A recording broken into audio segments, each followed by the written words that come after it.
Hey Beatles fans, Elvis Presley fans, we are at the house that hosted the premier musical convergence of the 20th century. We're here in Bel Air, California, where the Beatles met Elvis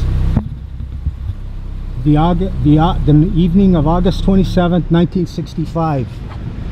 Unfortunately, there's too high of a fence and we're not able to see the house, but you can get a pretty good idea.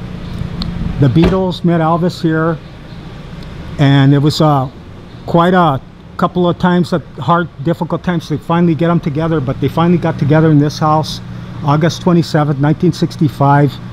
And after Brian Epstein and Colonel Tom Parker finally got the meeting together, it was when Elvis happened to be in Los Angeles filming Paradise Hawaiian Style, and the Beatles were, I think, at the Hollywood Bowl.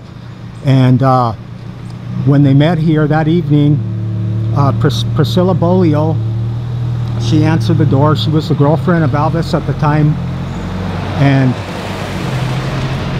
she opened the door and she let him in, and after a while they waited, and then Elvis came out, and the Beatles were in shock and in awe and total like just like tongue-tied and starstruck with Elvis. They couldn't believe it. And so after a long pregnant pause, Elvis finally said, "So if you guys are going to just sit around and stare at me, I'm going to go to bed." So of course, obviously, that broke the ice. And anyway, so they said that the Beatles started talking with Elvis, and they said that Elvis's favorite movie at the time was Dr. Strangelove. And he started talking and laughing about all those funny scenes of Peter Sellers and Slim Pickens with John. They had that in common. And then after a while, Elvis took out an acoustic guitar and he started playing the big hit of that summer by Charlie Rich, Mohair Sam. And if you guys want to see it on YouTube, go to Chivalry 1965 Mohair Sam. Anyway, getting back to the Beatles, this was obviously a big deal. And Jerry Schilling, part of the Memphis Mafia, was there at the time. He witnessed it.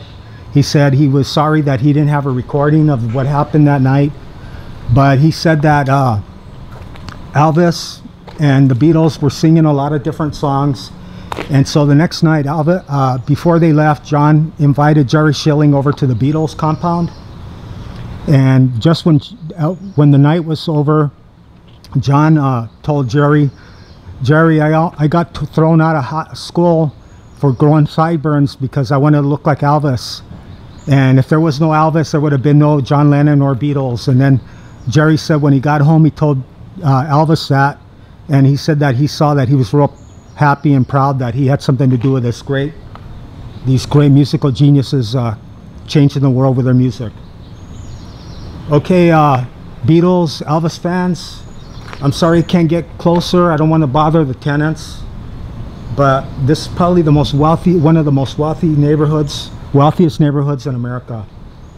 So this was apparently one of Elvis's houses that he rented at the time in Los Angeles. Okay, thanks a lot.